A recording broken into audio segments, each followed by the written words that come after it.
Bonjour à tous.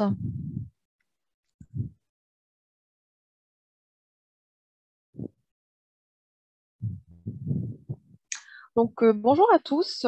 Bienvenue dans notre webinaire de ce jour. Donc, mon nom est Leila Tidadini. Je suis la coordinatrice des activités scientifiques au sein du RQMO. Et aujourd'hui, nous sommes réunis pour un thème qui est celui de la prise en charge diététique de l'hyperchilomicronémie familiale, donc, qui sera présenté par Madame Blay, qui est nutritionniste responsable du service de nutrition clinique à l'Institut de recherche de Montréal, à l'IRCM. Donc, juste avant de céder la parole à Madame Blay, je souhaiterais vous présenter le RQMO. Donc, pour les personnes qui ne le connaissent pas, donc, le RQMO a été créé en 2010. Donc, il a été cofondé par Madame Gail Wallet, donc, qui est généticienne, présidente et directrice scientifique actuelle du RQMO, avec près d'une trentaine d'associations. Donc, la mission principale du RQMO est vraiment d'apporter essentiellement de l'information et du soutien sur les maladies rares, donc via notre centre IRA, donc un centre que les personnes peuvent joindre soit par courriel, soit au téléphone. Donc, vous pouvez trouver toutes les informations relatives à cela sur notre site web, le site web du RQMO.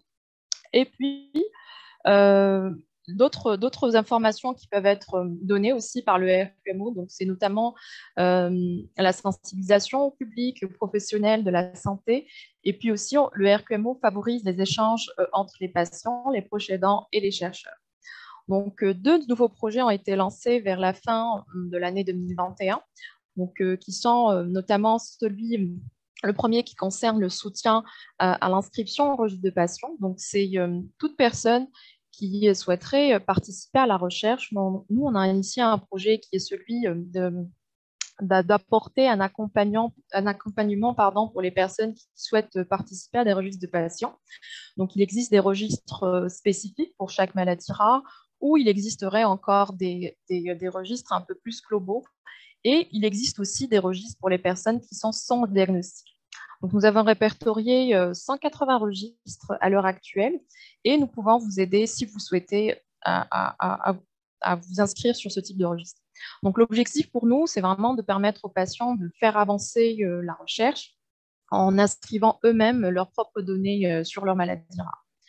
Donc, un autre projet qu'on a initié, qui est celui de la création des communautés rares. Donc, un projet qui concerne les personnes qui sont sans association, donc ici au Québec, qui sont atteintes de maladies rares ou encore qui sont en errance de diagnostic. Donc, le but, c'est vraiment de porter la voix des patients et leurs proches aidants pour faire avancer, améliorer leur prise en charge.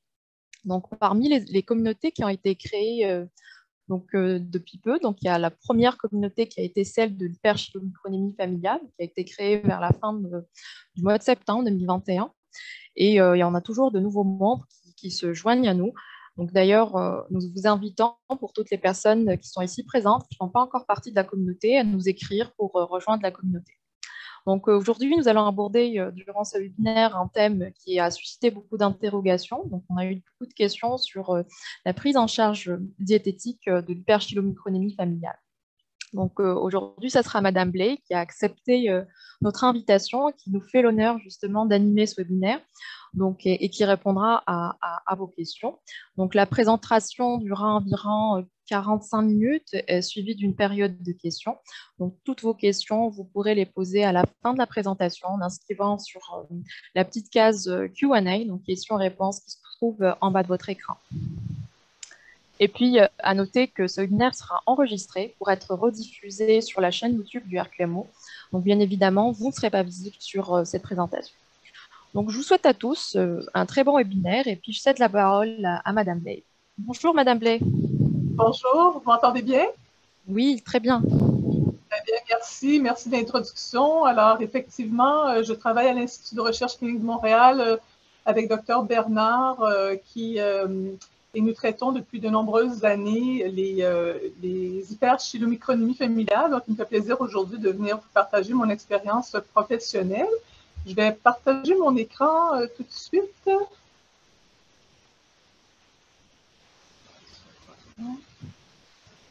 Alors, vous voyez bien mon écran? C'est parfait. Très bien.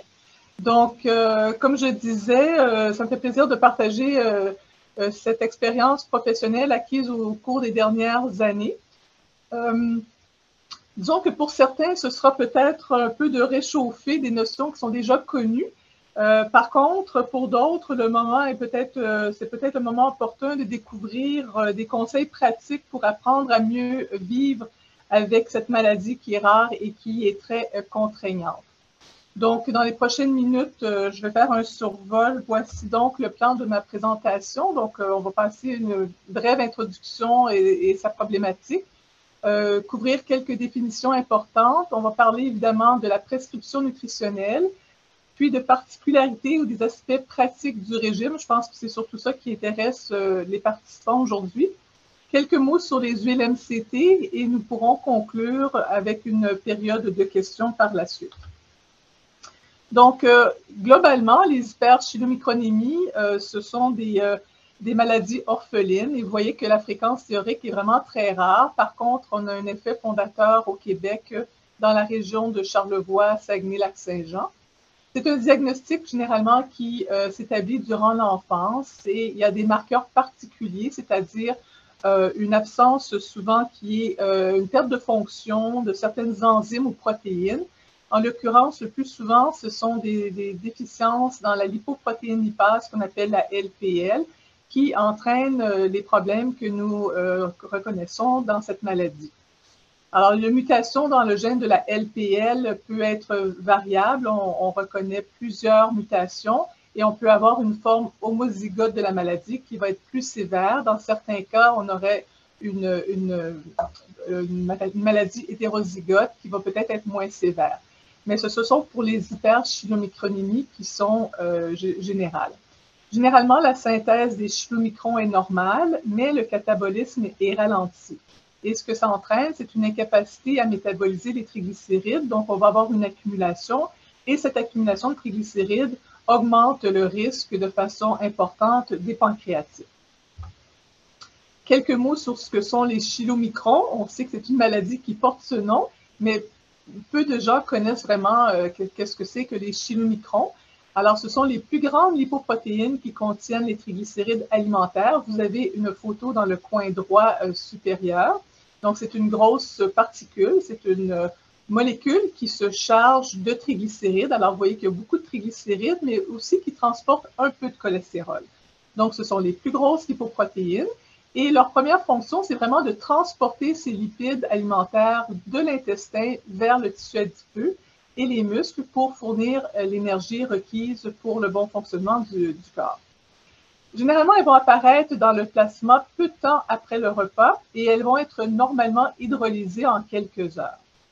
Une fois dans le sang, elles vont être exposées à une enzyme qu'on appelle la LPL, la lipoprotéine lipase, pour briser ou hydrolyser les triglycérides et libérer les acides gras libres. Ces acides gras libres vont être absorbés par les tissus, entre autres le tissu adipeux ou le muscle, pour fournir une source d'énergie. Donc, en gros, c'est la définition de ce que sont les chylomicrons. Dans un cas de chylomicronémie, donc où est-ce qu'on va retrouver des triglycérides généralement qui vont être supérieurs à 10 millimoles par litre, on sait que c'est une composante qui est postprandiale. Donc, généralement, ça survient après le repas. Et dans une hyperchylomicronémie, c'est lorsqu'on remarque des chylomicrons qui persistent dans le sang après un jeûne de 12 heures. Il existe différentes formes, donc le syndrome de chylomicronémie familiale qu'on va, dans cette présentation, nommer par le FCS pour simplifier la nomenclature. Mais on a également des chylomicronémies qu'on appelle multifactorielles qui porteraient les abréviations de non-FCS ou de MCS. Mais on va s'attarder davantage dans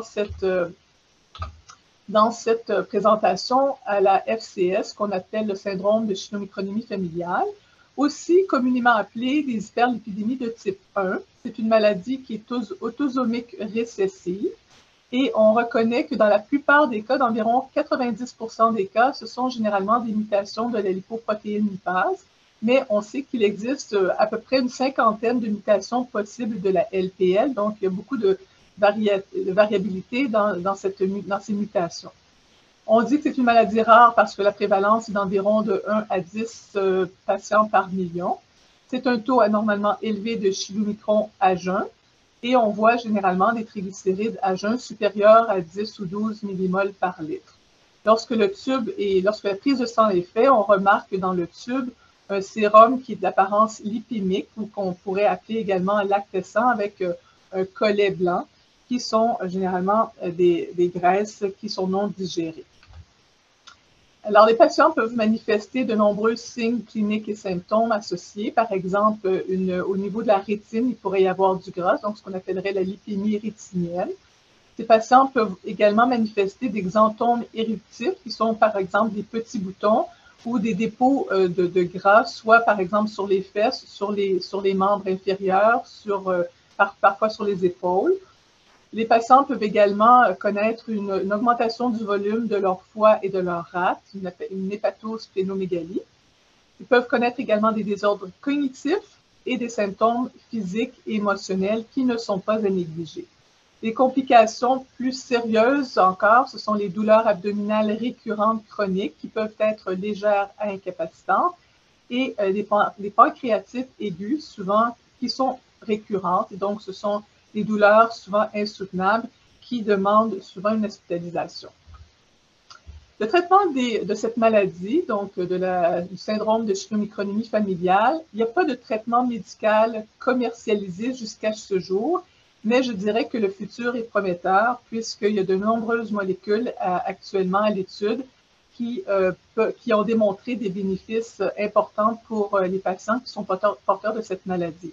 Le but du traitement, évidemment, c'est de maintenir une vie asymptomatique, sans douleur abdominale récurrente ou de pancréatite. Et l'objectif, c'est de maintenir des triglycérides qui vont être inférieurs à 10 millimoles par litre, justement pour essayer de prévenir les pancréatites.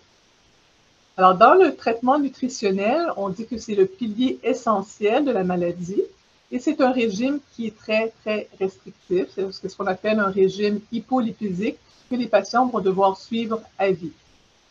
Hypolipidique, ça veut dire que les patients doivent consommer de 10 à 20 grammes de lipides pour les adultes au maximum. Et on dit 10 à 20 grammes parce que ça dépend toujours des individus et ça dépend évidemment de leur tolérance. Ou parfois, on pourrait également établir les besoins à des apports lipidiques de 10 à 15% des besoins énergétiques par jour. Sans grande surprise, chez les enfants, les besoins en lipides sont inférieurs. On dit généralement de 2 à 15 grammes de lipides par jour pour les enfants. Il est essentiel de couvrir des acides gras qu'on ne peut pas synthétiser, donc ce qu'on appelle les acides gras essentiels. Et donc, on va couvrir les besoins avec 2 à 4% des calories pour ce qu'on appelle l'acide linoléique ou l'acide alpha-linéolénique. Ce sont les acides gras essentiels qu'on doit couvrir en prenant quand même une petite quantité de lipides par jour.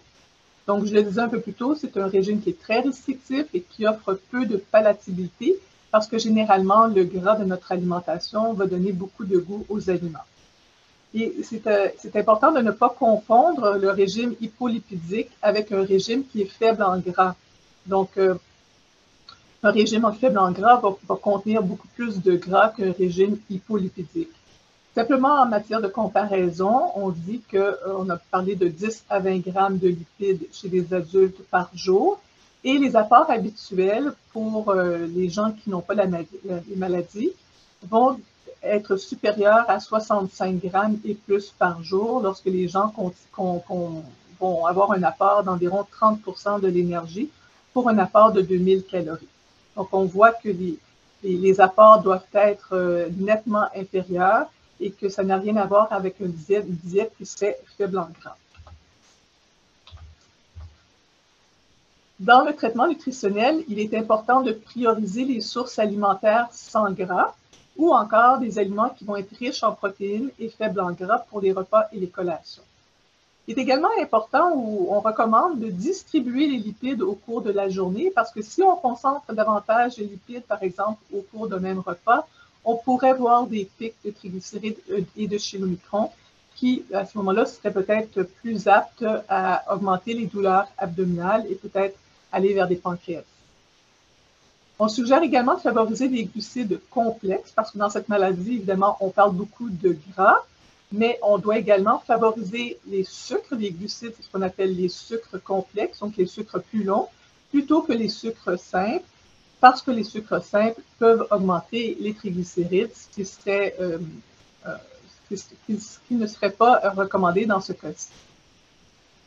La recommandation pour l'alcool, c'est une abstinence totale parce que l'alcool peut augmenter et exacerber la pancréatite. On suggère plutôt pour les patients, ce serait de remplacer par des boissons ou des bières qui sont sans alcool. On doit vérifier le statut vitaminique des patients, c'est-à-dire les vitamines A, D, E, K, qu'on appelle les vitamines liposolubles et qui ont besoin de gras pour être transportées et être absorbées. Donc, on doit toujours vérifier le statut vitaminique de la plupart de ces vitamines et on doit supplémenter aux besoins. Pour couvrir les besoins de ces patients qui mangent très peu de gras, donc ça veut dire qu'ils vont souvent avoir de la difficulté à aller chercher leurs calories, on doit assurer une densité énergétique pour couvrir à la fois les macro et les micronutriments, incluant les fibres. Et finalement, on a un complément alimentaire qu'on appelle l'huile MCT. MCT, c'est pour triglycérides à chaîne moyenne, qui, on va en reparler dans quelques minutes, mais qui va offrir une plus grande palatabilité, donc un peu plus de gras et de goût aux aliments, et entraîner un apport calorique supérieur. Donc, vivre avec cette maladie offre des défis alimentaires nombreux. Je vous en ai mis quelques-uns ici, j'en oublie énormément, mais je n'avais pas le temps de tout couvrir. D'abord, c'est de toujours avoir à l'esprit de faire des bons choix alimentaires, de découvrir des plats cuisinés pour nous dépanner. Alors, on est tous dans des situations où on n'a pas beaucoup de temps pour cuisiner, on travaille avec les enfants à la maison. Comment est-ce qu'on peut découvrir des plats cuisinés qui contiennent très peu de gras? Ça peut être une frustration constante pour plusieurs d'être différents des autres pour l'alimentation. Trouver comment donner goût à nos aliments quand on n'a pas beaucoup de gras alimentaire. D'abord, reconnaître les aliments pièges, rencontrer les besoins nutritionnels et une variété alimentaire plus intéressante pour assurer, par exemple, une croissance optimale chez les enfants. Obtenir une satiété optimale pour tous, parce que quand on mange plus de gras, ça nous permet d'obtenir une satiété, donc avoir moins faim. Donc, les patients qui mangent très peu de gras peuvent avoir plus de difficultés à obtenir une satiété lorsqu'ils vont manger. Se priver d'alcool, éviter les repas au restaurant, savoir adapter les recettes quand la plupart des recettes vont avoir besoin de gras pour leurs recettes, donc savoir comment adapter les recettes. Les voyages, les grossesses qui vont être souvent difficiles à planifier, et finalement de ne pas tomber dans le piège des désordres nutritionnels. Donc, vous voyez que les défis alimentaires sont nombreux et je vais essayer de passer à travers rapidement chacun des points qui sont mentionnés ici. Donc, comme on l'a dit un peu plus tôt, il faut limiter la quantité de gras, peu importe le type de gras. Bien sûr, les gras qu'on va favoriser sont surtout des graisses végétales ou des graisses qui vont comporter moins de gras saturés pour préserver une santé cardiovasculaire. Mais la quantité de gras, elle est tellement faible dans ce cas-ci, mais c'est surtout la quantité et non pas la qualité qu'il faut regarder. Donc, lorsqu'on regarde les étiquettes alimentaires, c'est vraiment le mot lipide et non pas le mot saturé trans qu'il faut regarder. Ça va entraîner l'élimination de tous les gras visibles. Alors, par gras visibles, ça va être autant le beurre, l'huile, les margarines, les mayonnaises, les vinaigrettes, les noix, les graines, donc tous les aliments qui contiennent du gras que vous voyez ici, qui vont contribuer à l'apport lipidique d'une journée. On va limiter les portions de viande et on fait des choix de viande très maigres et on va suggérer un maximum de 5 onces ou 150 grammes de viande par jour, mais pour plusieurs, ça pourrait être moins que ça par jour pour rencontrer leurs besoins. Donc, les méthodes de cuisson sont sans gras ajouté, bien entendu, et l'huile MCT pourrait être une alternative pour plusieurs patients, soit pour la cuisson ou soit pour les recettes. Donc, je vous ai mis ici plusieurs alternatives. Je pense que c'est important que les patients aient une idée du contenu en gras de leurs aliments. Et donc, il faut toujours rechercher les protéines qui vont avoir le moins de gras possible, bien sûr. Donc, par exemple, de choisir du poisson blanc, par exemple aigle fin, plutôt qu'un saumon qui va être plus gras. Alors, c'est toujours, on voit que les viandes rouges, souvent, vont avoir plus de gras que les viandes blanches, que les volailles, par exemple. mais je vous ai mis ici quelques exemples de protéines dont il faut savoir reconnaître la quantité, la teneur en lipides pour aller chercher des aliments avec le moins de gras possible. Donc, le gibier, généralement, ce sont des viandes plus maigres. Les œufs, il faut faire attention parce que les œufs peuvent quand même contenir des lipides, mais on a des alternatives, par exemple, que des blancs qui sont vendus liquides et qu'on peut utiliser dans nos recettes. Les produits laitiers doivent être complètement écrémés, c'est-à-dire du lait crémé. Les fromages, généralement, en bas de 6% de matière grasse. Il y en a quelques-uns sur le marché qui sont quand même goûteux et intéressants. Les yogourts sans gras, les desserts laitiers sans gras, le beurre qui peut être utilisé parfois pour certaines recettes avec 1% et moins de matière grasse. Les fruits et les légumes sont des aliments qu'on peut manger à volonté, à l'exception des avocats et des olives. Les produits céréaliers, les desserts, les collations devraient rencontrer moins de 2 grammes de matière grasse par portion. Et donc, lorsqu'on s'adresse aux aliments qui sont transformés ou qui sont emballés, on doit lire de façon continue les étiquettes nutritionnelles pour savoir et reconnaître la teneur en lipides des produits. Par contre, attention à ces produits-là qui peuvent contenir du sucre, et on a dit que des grandes quantités de sucre pouvaient également augmenter les taux triglycérides. Donc, quelques exemples de desserts. Le sorbet fait sans lait, les smoothies ou les gâteaux, les barres tendres ou les biscuits maison, toujours maison, ou bien on regarde encore d'emblée le tableau de valeur nutritive. Les gélatines aux fruits, généralement, qui sont à base de fruits, donc de sucre, des meringues, des gâteaux des anges. Donc, ce sont quelques exemples de desserts que les patients peuvent prendre. Donc, pour ce qui est des viandes et des protéines très maigres, généralement, ce sont des produits avec moins 5 grammes et moins de matière grasse par portion. Donc, on dit à peu près 100 grammes de blanc de poulet pour la plupart des patients. On pourrait aller un petit peu plus, comme on l'a dit un peu plus tôt. Mais il faut toujours savoir reconnaître les coupes de viande qui sont les plus maigres. Par exemple, dans le porc, le filet de porc, les volailles, sans la peau, bien entendu. Le blanc est plus maigre que le brun de poulet, par exemple. De toujours parer la viande, même si elle est très maigre, donc toujours enlever le gras visible. Le veau en escalope, en cube, la viande chevaline, le gibier, j'en ai parlé un peu plus tôt. Certaines charcuteries, évidemment, qui contiennent du sel, mais qui peuvent quand même aller, pour lesquelles on peut avoir recours pour aller chercher des viandes maigres, c'est-à-dire le jambon blanc maigre, les poitrines de dinde fumées, que vous pouvez, par exemple, utiliser dans certaines sandwichs. Les crustacés, les mollusques, qui vont être grillés au four ou vapeur, et les poissons à chair blanche et le thon à conserve dans l'eau. Donc, ce sont des exemples de protéines très maigres pour lesquelles on peut avoir recours pour nos repas quotidiens. Il existe également des substituts de viande pour remplacer une once de viande. Par exemple, on peut aller chercher les légumineuses qui sont généralement faibles en gras, à l'exception des fèves de soya et des noix de soya qu'on doit éviter. Donc, on a plusieurs possibilités de légumineuses qui peuvent très bien remplacer la viande. Les blancs d'œufs, les produits d'œufs liquides, comme on en a parlé. 30 grammes de fromage écrémé correspond à peu près à 30 grammes de viande pour aller chercher nos protéines. On a également accès à du beurre d'arachide en poudre, sans gras, qui sont intéressants pour les patients. Donc, on doit reconstituer, mais qu'on peut très bien manger. Donc, ça permet d'aller chercher ce goût de noisette, surtout des fois pour les enfants, même pour les adultes, pour le pain du déjeuner. Le sétan, alors généralement qu'on appelle une farine de blé.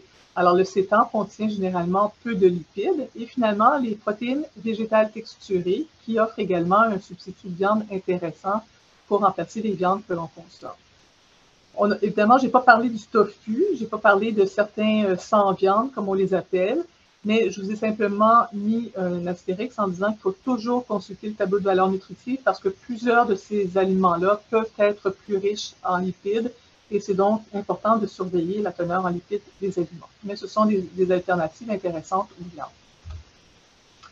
Pour rehausser les plats, donc on a accès à plusieurs condiments, herbes, épices, comme vous le voyez. Alors, les bouillons ou les concentrés 100 gras maintenant sont disponibles.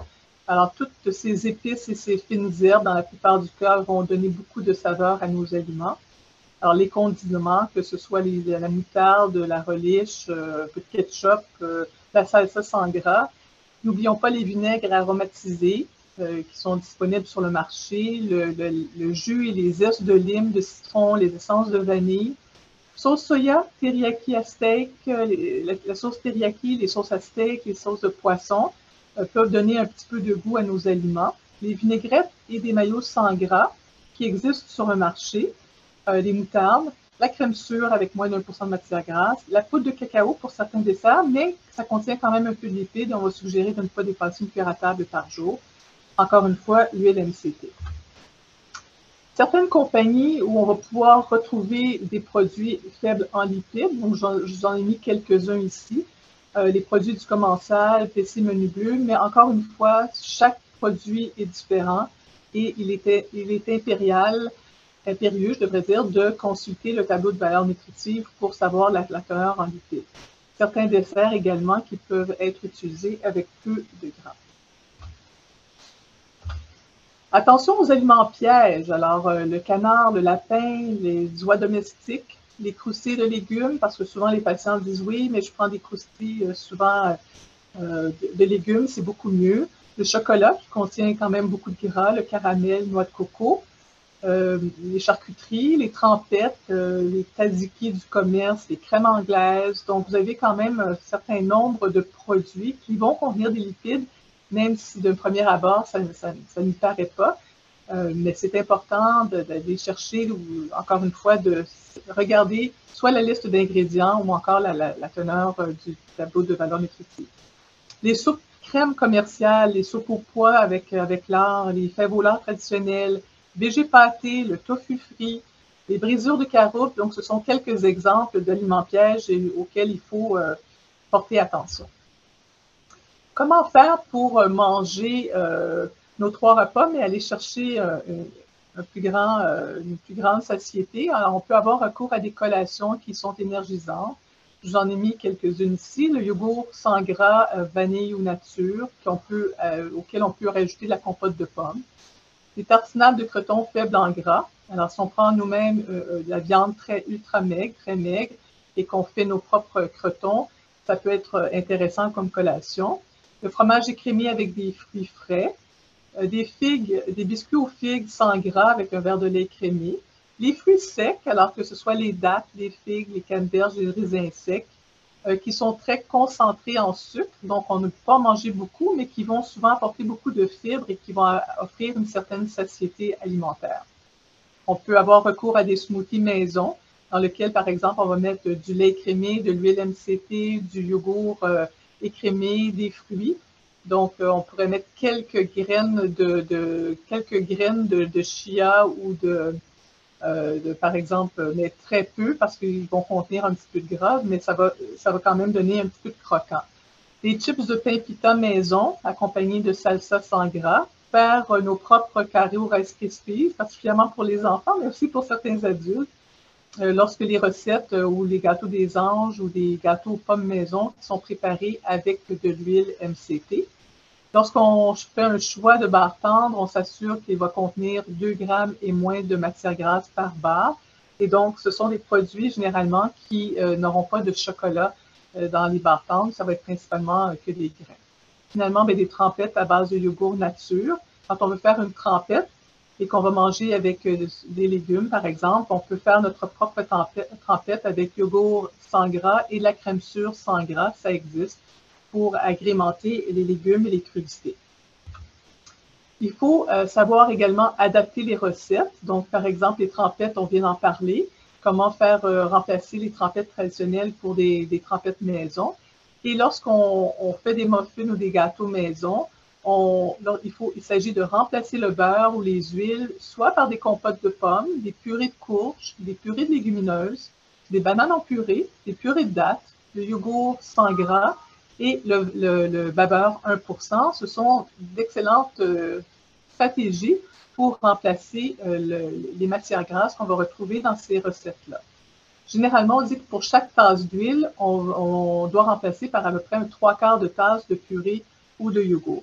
Et je vous mets ici un tableau qui est extrait de la source, c'est Extenso, sur Internet qui offre des stratégies pour des substitutions faibles en matière grasse. Donc, encore une fois, moi, je l'ai adapté. j'ai mis de l'huile MCT plutôt que de mettre de l'huile ordinaire.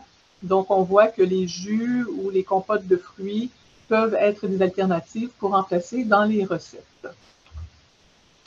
Alors, je vous présente ici des critères de sélection alimentaire. Donc, lorsqu'on regarde le tableau de valeur nutritive pour les lipides de chacun des aliments, évidemment, la norme ou la cible de lipides qu'on va viser va être différente selon chacun des groupes alimentaires. Donc, par exemple, pour les viandes, on a dit un peu plus tôt que c'était 5 grammes et moins de lipides par 100 grammes. Mais par exemple, pour un biscuit, ben, on va viser 1 gramme et moins de lipides par portion. Pour les céréales, on va viser moins d'1,5 lipides par portion. Donc, on a essayé de créer une grille pour aider les patients à s'y retrouver lorsqu'ils ont à faire des choix pour que ce ne soit pas trop compliqué. Mais j'attire votre attention encore une fois sur la teneur en sucre de certains groupes alimentaires, les céréales à déjeuner, les biscuits par exemple, qui vont souvent offrir beaucoup plus de sucre. Donc, ce sont des aides mémoire pour les patients et qui généralement sont appréciées pour éviter de passer trop de temps au supermarché. Donc, vous voyez que sur le marché, il y a énormément de produits disponibles. Énormément, en fait, peut-être pas énormément, mais il y a quand même de nombreux, la plupart des groupes alimentaires, on va retrouver des alternatives ou des stratégies pour trouver des produits beaucoup moins gras.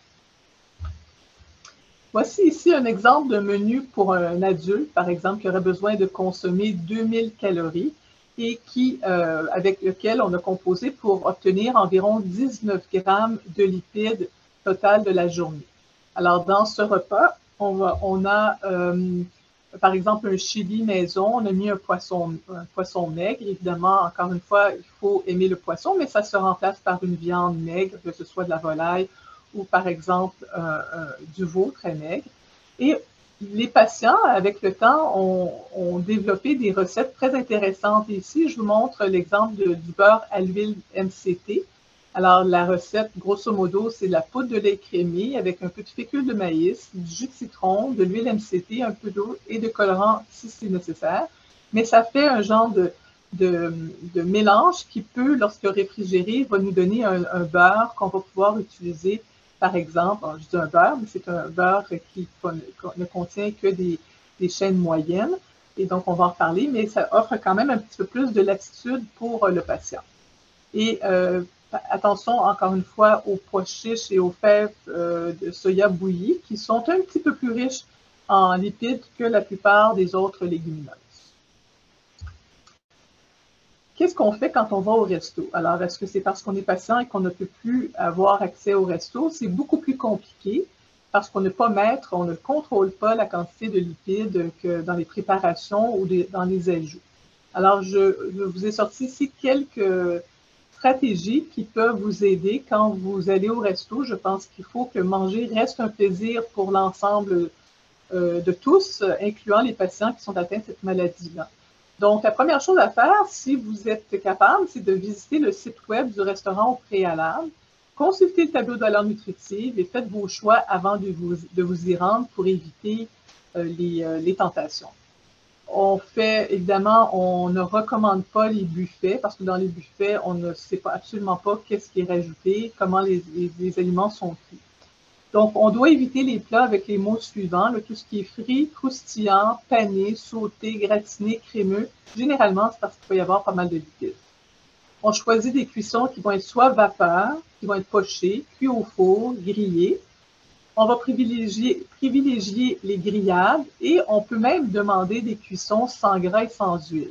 Le problème, c'est que dans plusieurs restaurants, les plaques où on met toujours beaucoup de gras, c'est difficile parfois de demander une cuisson sans gras, mais je pense que ça vaut la peine dans certaines situations en disant qu'on a vraiment une allergie au gras parce que les gens ne comprennent pas toujours ce que ça veut dire, ça, qu'on n'a pas trop de temps pour expliquer, mais si on dit vraiment qu'on a une allergie au gras, ben, peut-être qu'ils vont faire un effort pour essayer d'offrir une cuisson avec le moins de gras possible. Demandez les plats et les accompagnements sans sauce et vinaigrette, ou encore, vous pourriez toujours apporter votre propre vinaigrette dans un petit contenant, ça passe généralement assez bien. Demandez les sauces, les vinaigrettes ou les mayonnaises toujours à part, à côté, ou pas dans l'assiette, mais à côté. afin que vous puissiez ne pas en rajouter. Donc, au moins, vous savez que ça a été fait selon les normes. Donc, si c'est possible de le demander, de toujours opter pour des cuissons, même incluant les légumes, que ce soit vapeur, bouilli, blanchi, cuit au four sans huile. Et tous les plats qui vont contenir des produits laitiers devraient être écrémés. Alors, que ce soit à base de fromage, de lait, de crème ou de beurre, ce sont des plats peut-être à surveiller. Ce qu'on pourrait, par exemple, commander, ça va être un cocktail de crevettes, des patates au four, des légumes vapeur, des salades sans vinaigrette. Ça se fait généralement assez bien dans les restaurants. Des poitrines de poulet grillées, des poissons au four, comme sorbet, ça va être des sorbets sans produits laitiers, ou encore des fruits frais. Pour certains patients, ça peut être compliqué de rencontrer les besoins nutritionnels, je dirais peut-être plus particulièrement chez les enfants. Donc, il existe de nombreux suppléments qui sont disponibles et qui n'offrent pas généralement de lipides. Alors, on a les suppléments de poudre de protéines, le Bénéprotéine de Nestlé. On a également des poudres de protéines qui ce sont des poudres à base de protéines et de glucides, mais qui vont être à base d'huile MCT, donc le MCT Procal. Il y a le Beta-Quick, le portagène, monogène, mais généralement, c'est surtout utilisé pour les nourrissons qui ont besoin de supplémentation. Le Peptamène, qui sont donc des suppléments surtout utilisés dans les centres hospitaliers pour généralement chez les enfants. Le boost, que tout le monde peut avoir accès, donc des boissons aromatisées aux fruits où on va rechercher 0,5 g de lipides. Les déjeuners carnation, qui sont souvent également disponibles dans les supermarchés, qui contiennent peu de gras. On doit supplémenter en vitamines liposolubles, donc A, D, E, K, s'il y a des déficiences reconnues. Et c'est important de mentionner que les suppléments d'oméga 3 pour les patients qui souffrent d'hypercholestérolémie ne sont pas recommandés. Donc, pour s'y retrouver, parce que c'est assez complexe, on peut avoir recours à de nombreux outils nutritionnels. En l'occurrence, il faut se procurer souvent une balance alimentaire pour mieux préciser les aliments que l'on va consommer. Donc, on a parlé déjà plus d'une fois des tableaux nutritionnels qu'on va retrouver sur les emballages des produits et qui va nous donner les lipides en fonction de la portion consommée. Mais on doit faire attention parce que dans ces valeurs-là, ce sont des valeurs souvent qui sont arrondies et à force d'accumuler des arrondissements de lipides, on peut arriver à sous-estimer les lipides totaux d'une journée. On a également le fichier canadien des aliments que vous voyez en haut à droite, donc la dernière version est de 2008, qui est une table complète de valeurs nutritives avec plus de 5 000 à 6 000 aliments maintenant et qui est disponible soit sur Internet ou papier. Et vous avez la référence dans le bas pour vous y retrouver. C'est relativement facile de retrouver cette référence-là. Quelques mots sur l'étiquetage nutritionnel. C'est primordial quand on regarde l'étiquetage ou le tableau de valeur nutritive de s'assurer qu'on consulte d'abord la portion désignée, qui ne correspond pas toujours à la portion qui va être consommée. Donc, en l'occurrence, ici, c'est une tasse. Pourquoi c'est marqué nouveau? Parce que c'est le nouveau tableau de valeur nutritive qui a changé en 2021, qui a été légèrement modifié, mais qui donne encore plus d'informations. Pour les patients qui souffrent de la maladie, l'important, c'est de regarder le mot lipide, alors qu'on voit au-dessus de saturé trans. Donc, c'est vraiment cette quantité-là qu'il faut regarder et rechercher. À droite de l'étiquette, le pourcentage de valeur quotidienne, donc tous les chiffres en pourcentage que vous voyez, ne peuvent pas s'appliquer pour les patients qui souffrent d'hypercholestérolémie parce que c'est pour la population en général. Donc, ne vous fiez pas au tableau de valeur quotidienne pour les aliments que vous consommez. Et des meilleurs choix, ce seraient des produits qui vont contenir généralement 2 grammes et moins de lipides par portion. Un produit 100 gras, donc l'allégation de produit 100 gras veut dire que le produit contient 0,5 g de lipides et moins par portion. Et un produit qui est faible en gras va contenir moins de 3 g de lipides par portion. Voilà. Donc, il existe de nombreux outils, évidemment des tableaux de valeur nutritive des chaînes de restaurants, on en a parlé. Vous avez également accès à la liste d'ingrédients. Généralement, les ingrédients sont présentés par ordre décroissant, donc c'est-à-dire du plus grand au plus petit. Il y a également de nombreux livres de recettes qui ont été adaptés au cours des dernières années, je devrais dire décennies. Ici, à l'IRCM, on a un petit livre de recettes qui a été fait avec l'aide de patients. Donc, on a des recettes intéressantes.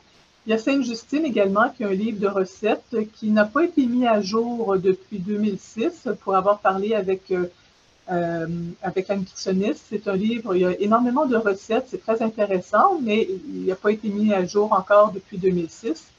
La compagnie Nestlé qui fait l'huile MCT également, qui offre un livre de recettes, et MCT Procal de Viterflo qui offre des recettes pour ce produit ou ce supplément alimentaire. Il y a également des listes de produits nutritionnels thérapeutiques qui sont couverts par le programme alimentaire québécois qu'on peut retrouver sur les publications du ministère du Canada. Quelques mots sur les huiles MCT. Donc, je pense que quand on parle d'huile MCT, c'est important de revenir sur quelques définitions. Alors, dans les aliments, la plupart des lipides que nous consommons, ce sont les acides gras à chaîne longue qui vont contenir 14 carbones et plus. Lorsqu'on parle d'acides gras à chaîne moyenne, on va parler d'aliments qui vont contenir de 8 à 12 carbones. On reconnaît également les acides gras essentiels. Donc, pourquoi essentiels? Je vous l'ai dit un peu plus tôt, c'est que ce sont des acides gras qui ne sont pas produits par l'organisme et donc on doit avoir recours dans notre alimentation. Les triglycérides constituent de 90 à 95% des lipides alimentaires qui sont consommés et donc vont être oxydés pour fournir de l'énergie. Et finalement, les vitamines liposolubles ADEK, ADEK, qui vont être transportées par nos lipoprotéines, par exemple les chylomicrons. Pourquoi parler de ça? Parce que l'huile MCT, c'est une huile qui est différente des autres huiles alimentaires consommées. C'est une huile qui est produite par un procédé de fractionnement de l'huile de coco et qui va être réestérifiée avec du glycérol. C'est une huile qui va être absorbée directement dans la veine porte et qui va être transportée au foie, mais sans avoir recours à la formation des chylomicrons, comme le font les autres huiles alimentaires que nous consommons. C'est généralement une huile qui est prescrite par le médecin et qui va être remboursée soit en partie ou en tout selon le plan d'assurance des patients. Ça aide à combler les apports en énergie, donc en calories et en gras pour plusieurs patients. Ça permet de réaliser des recettes où la présence de gras est requise. C'est une huile qui a cependant tendance à rancir plus rapidement et qu'on doit conserver, oui, dans un endroit frais à la noirceur pour éviter que les huiles rancissent. Une fois qu'on a ouvert la bouteille d'huile MCT, il est recommandé de l'utiliser dans les 2 à 3 mois suivant l'ouverture de la bouteille. Donc, ce que vous voyez ici, c'est que la plupart le cholestérol et les lipides, les acides gras à chaîne longue, donc les triglycérides que nous ingérons, vont avoir recours à la formation, vont être incorporés dans les chylomicrons pour être absorbés et se diriger vers le foie.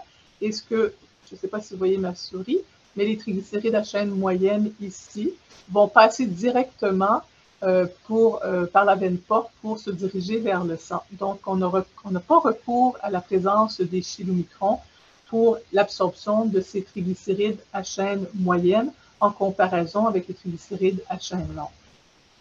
Généralement, c'est une huile qui est bien tolérée. Donc, généralement, 3 à 4 cuillères à table par jour est bien tolérée, mais on suggère tout de même un ajout graduel pour ne pas prendre tout ce gras-là en même temps et surcharger le système. Avec des doses plus importantes, ça pourrait entraîner soit des nausées et des vomissements chez des patients. Alors, on a dit que ça peut être utilisé dans les recettes, particulièrement dans les produits de boulangerie. On suggère souvent de le fouetter avec d'autres ingrédients à vitesse maximale pendant au moins 5 minutes afin de bien incorporer l'huile avec l'air à la préparation.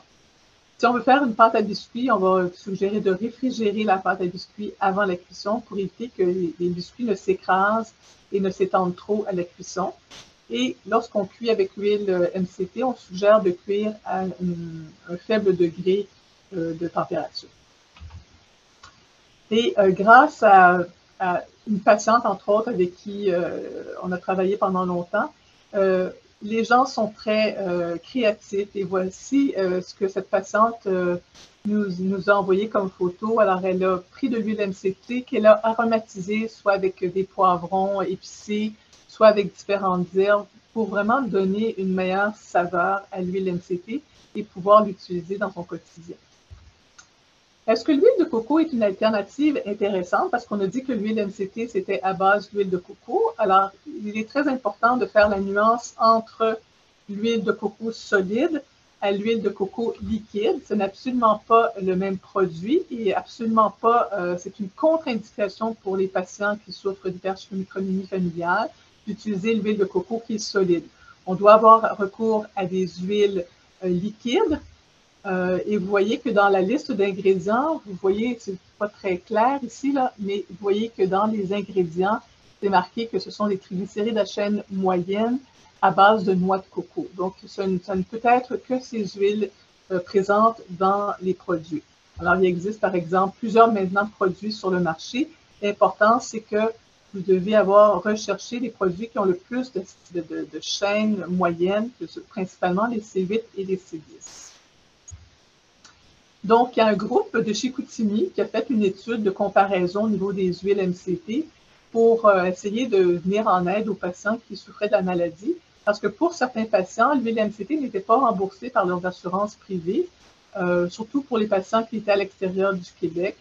Et donc, ces patients voulaient se tourner vers des huiles qui étaient disponibles en vente libre et qui étaient peut-être un peu moins dispendieuses que celles de Nestlé. Donc, quelques résultats que je vous présente. Donc ça, c'est l'huile MCT de Nestlé que généralement les patients vont se procurer en pharmacie sous prescription médicale. Et on voit que ce sont principalement, en grande partie, les C8, les carbones de C8 et C10, avec très peu de C12, qu'on appelle l'acide laurique. Donc ça, c'est vraiment l'huile idéale à prendre pour nos patients. Mais sur le marché, maintenant, on a plusieurs produits, entre autres chez Costco, pour ne pas dire celui-là, mais qu'on peut trouver sur Amazon ou chez Walmart, par exemple, l'huile Nutiva. Donc, encore une fois, il faut regarder le contenu en carbone de ces huiles-là. Et dans ce cas-ci, on voit que ça ressemble quand même d'assez proche à l'huile Nestlé, mais il y a un peu plus de C12. Il y en a moins dans l'huile Nestlé qui est prescrite. Donc, c'est important de regarder le profil. Dans l'huile Nutiva, ils vont marquer la teneur en huile MCT des différents carbones, mais ce n'est pas nécessairement vrai sur tous les produits qui sont sur le marché. Alors, un autre exemple ici, l'huile Rockwell, on voit que le C12 est plus présent que dans les autres huiles, peut-être. Ça dépend évidemment toujours des produits, mais c'est ce que l'information de la compagnie, c'est l'information que la compagnie nous a donnée pour cette huile-là. Donc, le groupe de Chicoutimi avec Dr Godet a fait la comparaison de ces huiles-là. Et celle qui est le plus souvent recommandée, évidemment, c'est l'huile Nestlé. Mais on voit que les taux, les compositions de carbone de ces produits-là peuvent être très variables. Donc, pour conclure cette partie-là, c'est que la recommandation, c'est que si vos patients vont prendre, ou si les patients prennent de l'huile MCT commerciale, je pense que c'est très important de surveiller les signes et les symptômes d'intolérance et de refaire peut-être des prises de sang un peu plus souvent pour s'assurer que les triglycérides ne sont pas plus élevés en circulation. Donc, il n'y a pas beaucoup de données probantes sur les huiles du marché, donc vraiment assurer un suivi serré des patients. Et donc, la conclusion de cette étude qui a été présentée, c'est que les huiles du marché, l'huile Nutiva et Rockwell, seraient probablement les huiles qui ont une composition en carbone qui est le plus près de celle de Nestlé. Donc, il y en a celles qui n'auraient pas de C12, par exemple, il y en a sur le marché, ce serait peut-être plus intéressant, mais on n'a pas de données probantes pour nous assurer que ce sont des produits adéquats. Donc, en conclusion, malgré un régime alimentaire strict, il doit être quand même agréable et durable. Il y a également de nombreux outils qui sont disponibles pour les patients pour s'assurer d'une meilleure observance au régime. On en a parlé. Il y a même des applications de téléphone maintenant que auxquelles les patients peuvent avoir recours pour savoir reconnaître ou calculer la quantité de lipides dans leurs aliments. De maintenir des bonnes habitudes de vie, une activité physique régulière, sans tabac, essayer de maintenir un poids santé. Opter pour une multivitamine si c'est nécessaire. D'utiliser l'huile MCT qui offre quand même plus de goût à notre régime de tous les jours. Et sans grande surprise, rechercher un support multidisciplinaire pour mieux vivre avec la maladie. Parce qu'il y a un sondage qui a été fait et on voit que malgré que ces patients aient des symptômes physiques nombreux, il existe chez plusieurs patients des symptômes émotionnels et des symptômes cognitifs qu'on ne doit pas négliger. Donc, parce qu'il y a beaucoup de défis, le fardeau de cette maladie est très grand, je pense que c'est très important de s'assurer que nos patients vont bien et qu'on puisse les supporter à travers cette maladie. Donc, on voit que c'est un graphique que j'aime bien, qui montre que le diagnostic, une fois que le diagnostic est fait, il y a toutes sortes d'embûches et d'obstacles à vivre avec cette maladie. Et comme professionnel, on est là pour faire le mieux qu'on peut et vous offrir tous les outils nécessaires. Donc, ça c'est ma dernière diapo. Donc, il y a quelques questions qui ont été posées. Je vous remercie d'avoir envoyé vos questions. Comment favoriser une plus grande satiété chez nos patients, surtout chez les petits?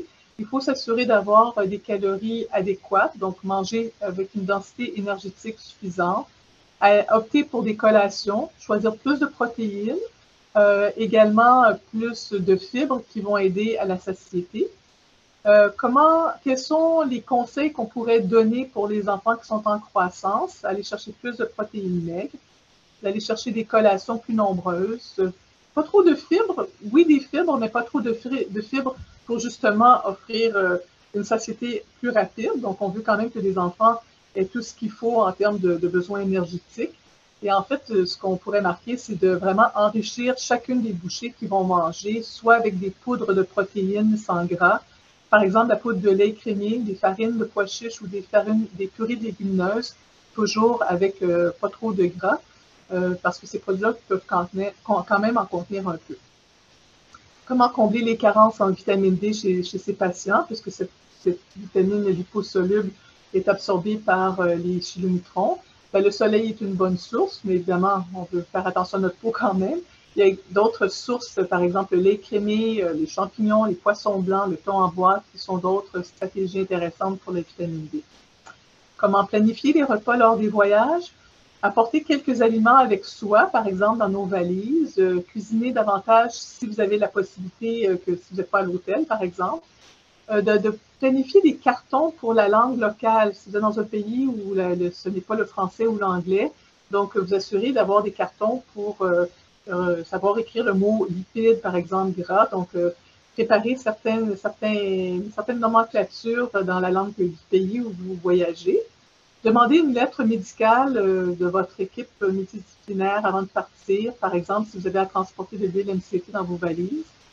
Aviser la ligne aérienne et l'hôtel, par exemple, peut-être avoir un réfrigérateur dans la chambre pour garder vos aliments, de favoriser une alimentation, des aliments faibles en gras dans l'avion, ça peut être quelques conseils. Et finalement, à long terme, une adhérence, comment on fait pour adhérer à long terme à ce genre de régime? Ça prend beaucoup de planification des repas. Il faut souvent favoriser plusieurs repas et collations dans la journée. Je vous ai mis quelques références dans le bas pour certaines recettes et un groupe de support pour des conseils lorsqu'on va manger au restaurant. Donc, je vais m'arrêter ici.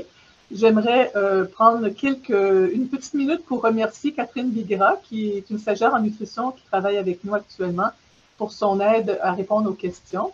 Merci également à Isabelle Plourde, la nutritionniste en maladies rares à l'hôpital Sainte-Justine pour son partage des connaissances et des outils. Et finalement, merci à Cynthia Turcotte, psychologue et patiente, qui nous donne toujours beaucoup de précieux conseils par son expérience de la maladie. Alors, merci de votre attention et ça va me faire plaisir de répondre s'il reste des questions. Merci beaucoup, Madame Blais. Merci pour cette excellente présentation. Donc, moi, personnellement, j'ai beaucoup appris. Je ne sais pas s'il y a des questions parmi les participants aujourd'hui. Si vous avez des questions, vous pouvez les poser sur la section questions et réponses. Donc, n'hésitez pas à le faire. Je pense que Madame Blais a couvert pas mal d'entre elles. Alors, je vais juste voir. Ça fait effectivement beaucoup de matériel en peu de temps. Mais ce qu'on m'avait demandé, c'était vraiment des conseils pratiques. Je pense que c'est vraiment ce que les patients ont besoin pour essayer de les soulager dans leur quotidien alimentaire en tout cas. Je pense que Donc, le côté pratique a été vraiment bien couvert. Je pense qu'il y a beaucoup d'astuces, de conseils qui vont être utilisés certainement par les patients. Apparemment, il y aurait pas de questions. Je voulais vous demander par rapport aux références des tableaux, des liens, donc là, les patients peuvent les voir à travers votre présentation s'ils sont en libre accès, je suppose, hein. oui. C'est parfait. Donc, je pense que ce sera. Alors, il y a une question. Il y a Madame Turcotte qui vous remercie pour la présentation. Elle demande est-ce que la présentation sera disponible en ligne prochainement pour être réécoutée? Bah, effectivement, oui, mais c'est une présentation qui est enregistrée, donc elle sera présentée sur notre chaîne YouTube très prochainement, donc d'ici quelques jours, et certainement sur le site web du RQMO. Donc voilà. Mais écoutez, moi, entre-temps, je prends quelques minutes juste pour rappeler aux personnes qui sont ici présentes de rejoindre la communauté d'hyperchylomicronémie familiale. Donc, plus on sera nombreux, plus il y aura de belles idées qui peuvent se mettre en place. Donc, n'hésitez pas à écrire au RQMO, donc à nous écrire pour rejoindre la communauté.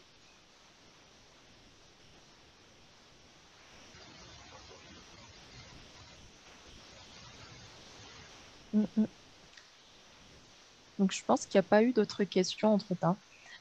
Donc, sinon, on voudrait vous remercier, Madame Chantal Blay, d'avoir accepté notre invitation, d'avoir, malgré votre emploi du temps très, très, très chargé, d'avoir apporté toutes ces clarifications qui, je pense, vont apporter beaucoup d'informations aux patients et aux parents de patients. Ça m'a fait plaisir. Voilà, merci à tous. Merci d'avoir été présents avec nous. N'hésitez pas à visiter notre site web, donc le site web du RQMO, dans lequel vous pouvez trouver beaucoup de références, beaucoup d'informations. Donc, vous aurez le résumé de tout cela. Donc, le site web où vous aurez aussi les liens pour les vidéos et notamment visiter notre chaîne YouTube du RQMO. Vous aurez la présentation et d'autres présentations, bien sûr. Donc, d'ici là, on vous invite à envoyer d'éventuelles questions, toutes les questions qui pourraient vous venir en tête via notre Sentira, où là, on pourra aussi également essayer de vous répondre. Voilà, donc je vous remercie à tous d'avoir été présents aujourd'hui parmi nous et je vous souhaite une très belle journée. Voilà, bonne journée.